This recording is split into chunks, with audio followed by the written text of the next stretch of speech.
ये व्यर्थ के बकवाद करने वाले लोगों से मत मिलो, व्यर्थ के बकवाद करने वाले लोगों की तरफ मत देखो, ये क्या कह रहे हैं, क्या बोल रहे हैं।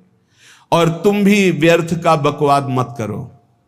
अपने समय को कीमती मान करके निरंतर प्रिया प्रीतम का नाम जप करो, उनके गुण लीला गाओ, उनकी सेवा में रहो। कभी प्रपंच की बातें, कभी प्रतिष्ठा का चिंतन, कभी नाना प्रकार के मान सम्मान का चिंतन, ये घुसने ना पावे हृदय में। बहुत सावधान रहना चाहिए साधक को। ऐसी बातें देखो मत, ऐसी बातें सुनो मत जिससे तुम्हारा हृदय उद्विग्न होकर प्रभु का चिंतन छोड़ दे। बंद करो अभी। अन्य लोगों के संग का त्याग कर दो, जो भगवत विमुख वार्ता करते हैं, संत निंदा करते हैं, दूसरों की निंदा करते हैं। कुछ हाथ नहीं लगता, ये लोग दुर्गति को प्राप्त होने वाले हैं। भक्तन निंदा अति बुरी भूल करे जिन कोय, किए सुकृत बहु जन्म के छिन में दारे खोए। पर निंदा के किए ते नहीं, आवत नहीं कछुआत, मूर्ख पर्वत पाप को ले चल अपने साथ।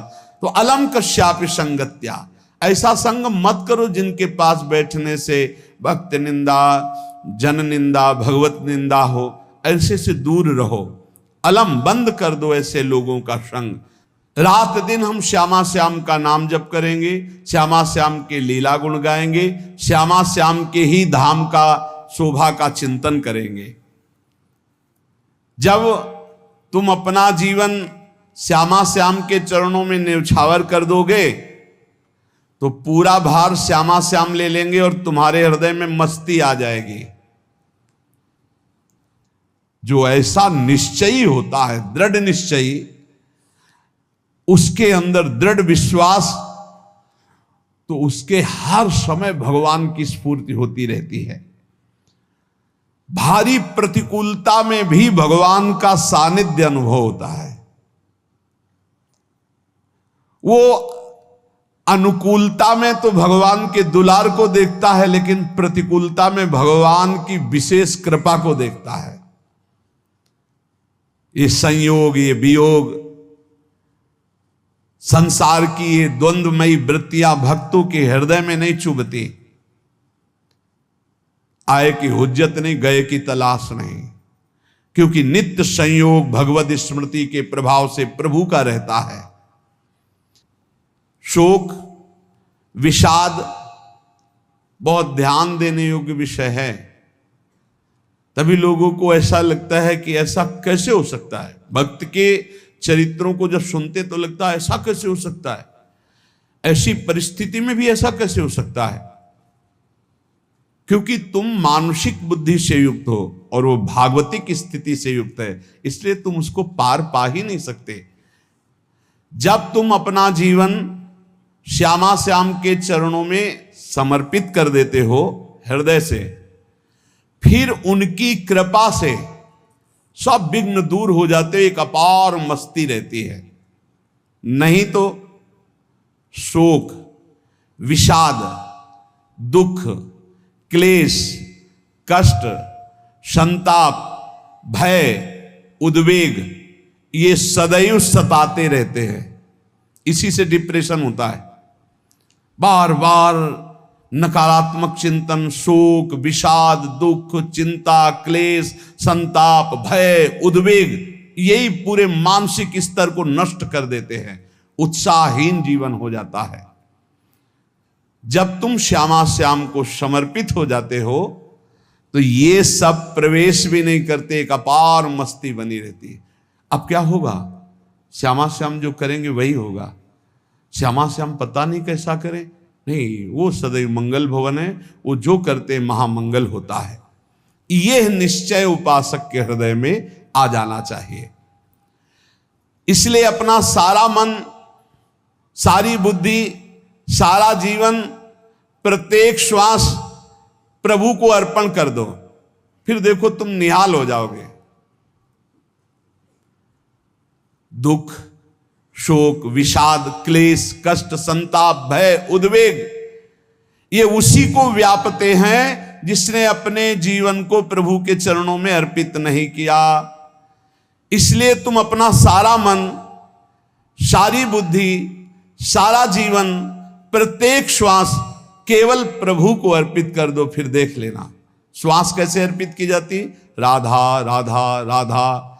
बुद्धि कैसे अर्पित की जाती, एकमात्र निश्चय कि भगवत सुख ही सुख है, ये जागतिक सुख सुख नहीं, ये दुख है, ये ऐसा दलदल है जिससे आज तक कोई नहीं निकल पाया। सारा मन, हम मन से केवल प्रभु का मनन करें, बार बार मन को संसार से हटा के नाम में, रूप में, लीला में, धाम में लगाएं।